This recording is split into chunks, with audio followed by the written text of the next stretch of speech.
Hi students, today we are going to study a poem, Beat, Beat, Drums, written by Walt Whitman. Walt Whitman is an American poet. He is one of the most influential poets in America, and he is called the father of free verse. Most of you have heard about his well-known poems, O Captain, My Captain. The second one is When Lilacs Last in the Dooryard Bloomed.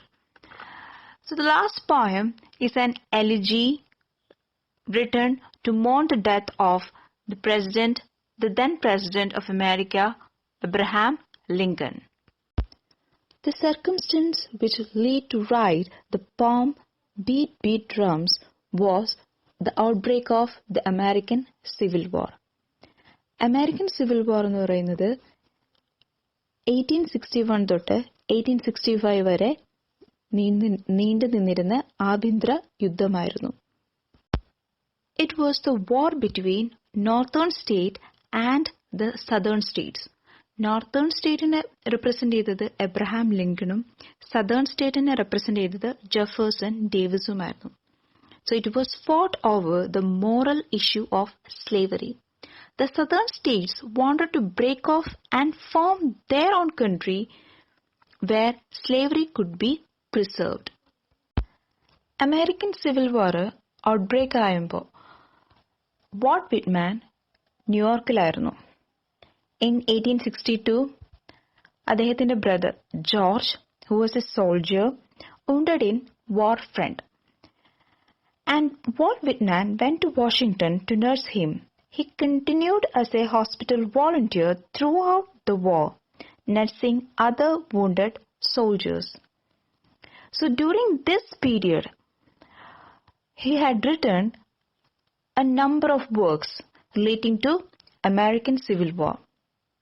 The first one is a memoir, Specimen Days.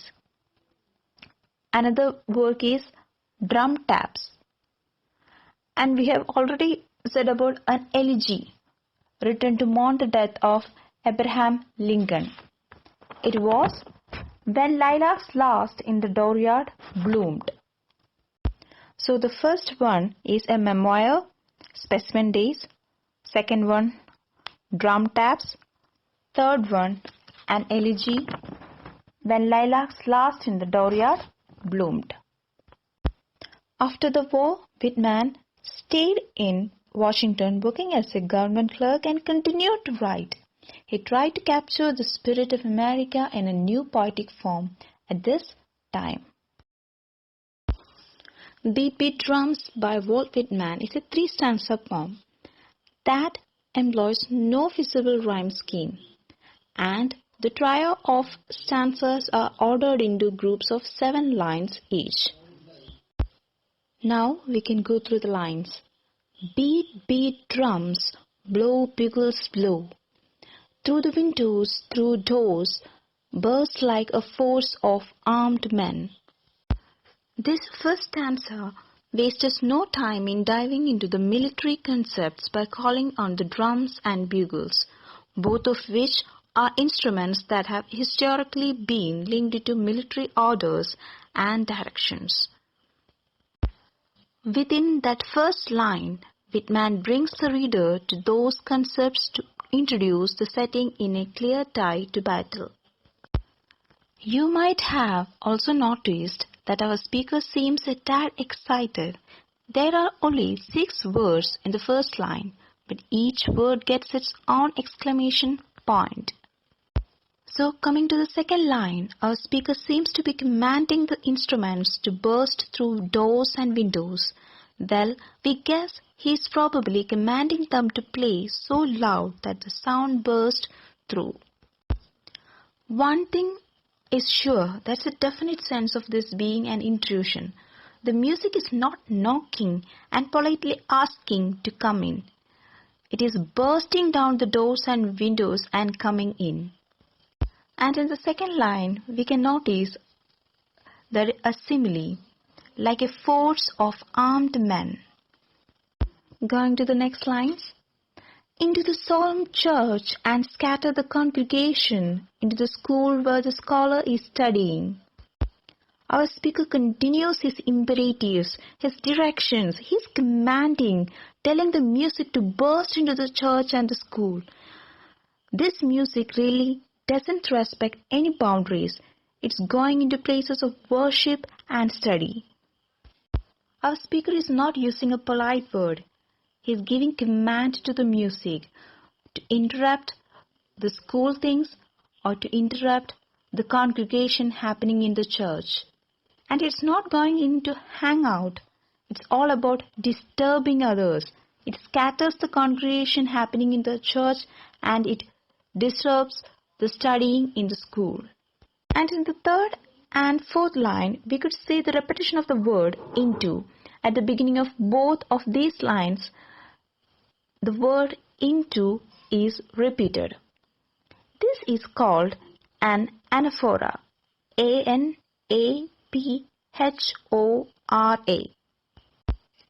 Next line. Leave not the bridegroom quiet. No happiness must he have now with his bride. Next, our speaker urges the instruments not to leave a groom to his happiness. Since we have already seen our guy interrupting prayer in the church and studying, and now he is interrupting a wedding, we think there's a message here. Our speaker seems to think that the war is so important that everyone, even newlyweds, should drop what they are doing and turn their attention to the war. Going to the next line. Nor the peaceful farmer any peace, plowing his field or gathering his grain. Here, same goes for the farmer. Our speaker urges the music not to leave the farmer in peace. More and more we are starting to thinking that this music represents the war as a whole.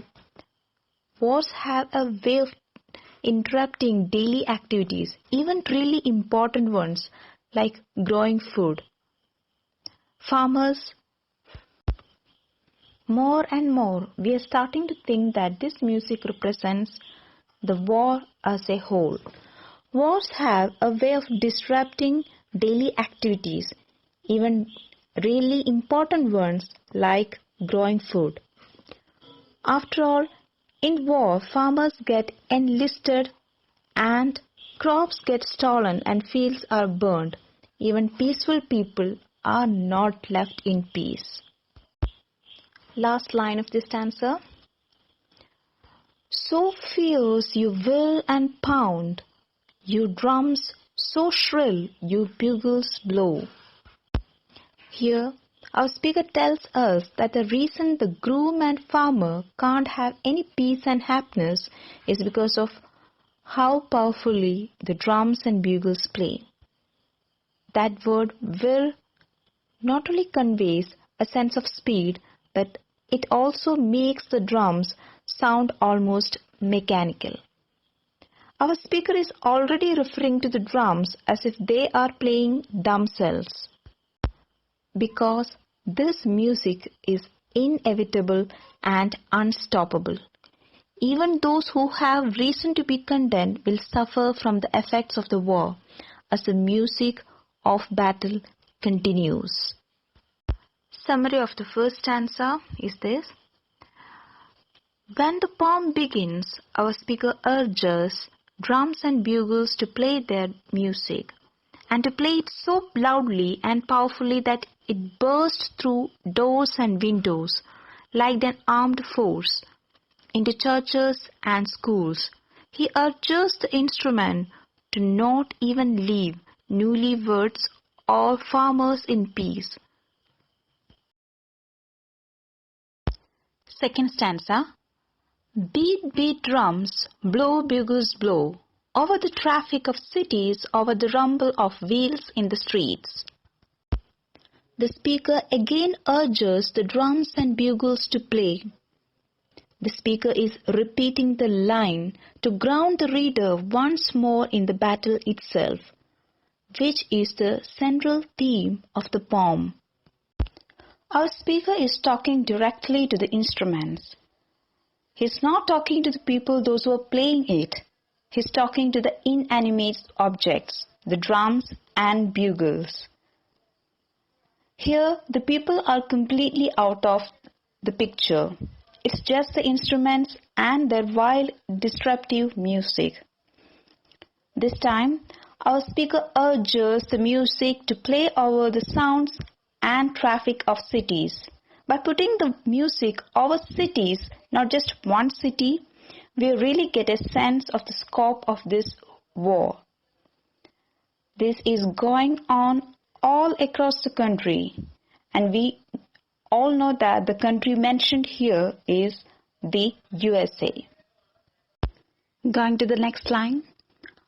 Are beds prepared for sleepers at night in the houses? No sleepers must sleep in those beds. This line is pretty straightforward.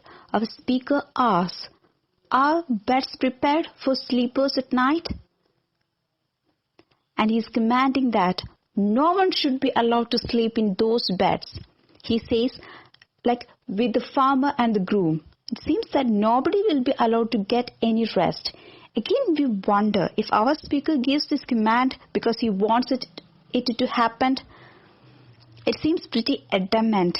After all, rather than saying no sleepers should sleep in those beds, but if they do, no big deal. He uses that slightly scary word, must. Going to the next line. No bargainers bargains by day. No brokers or speculators. Would they continue? Here, our speaker continues explaining how things must be. Bargainers must stop bargaining. Brokers and speculators must quit brokering and speculating. He then asks, would they continue?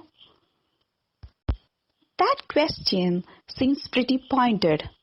Here, we get the impression that our speaker really thinks they shouldn't continue.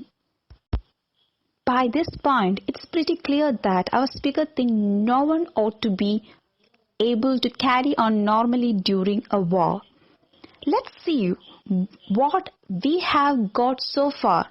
No praying, no studying, no being a happy groom, no farming, no sleeping, no bargaining, no brokering, no speculating. So, no, nothing should be done during the war. Next lines. Would the talkers be talking? Would the singer attempt to sing? Would the lawyer rise in the court to state his case before the judge?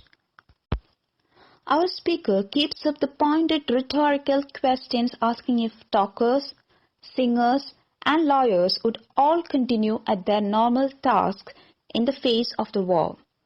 Asking rhetorical questions like this, a speaker almost seems to be expressing a kind of outrage.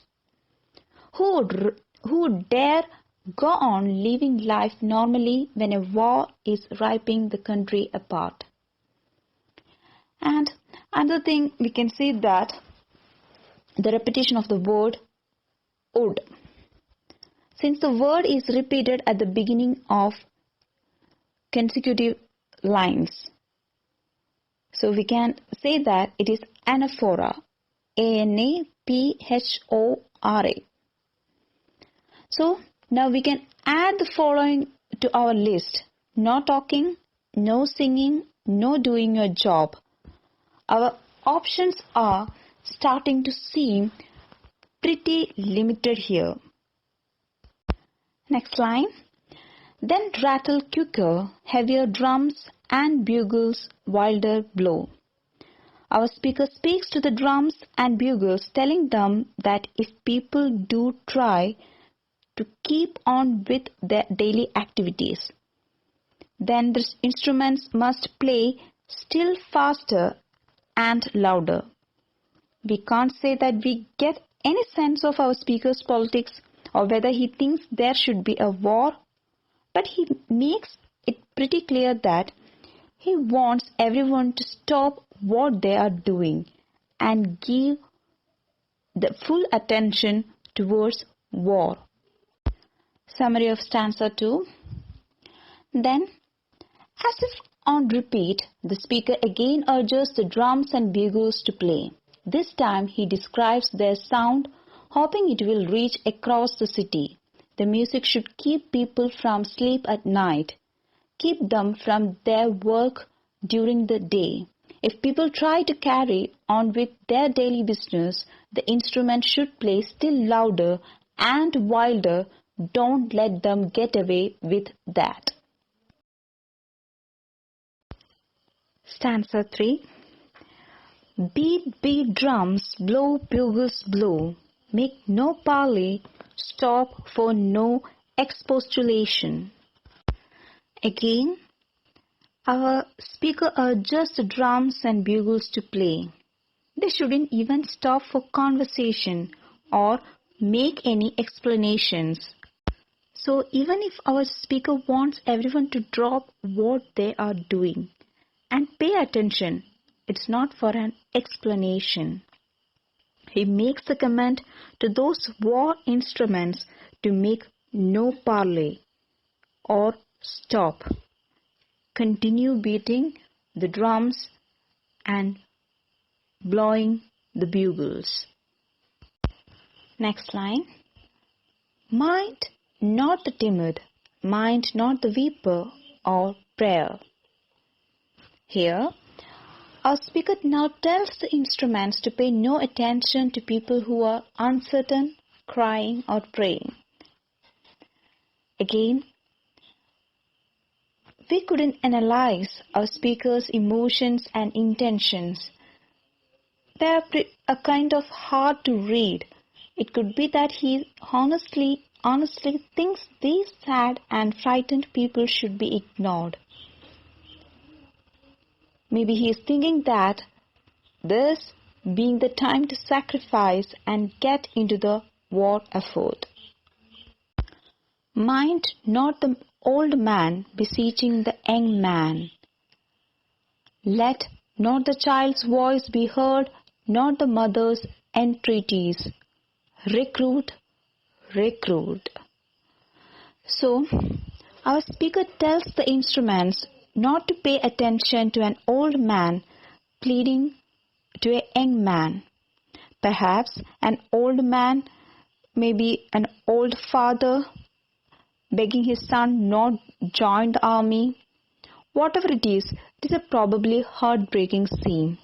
Again, it seems that the music and the band and the war are all pretty ruthless.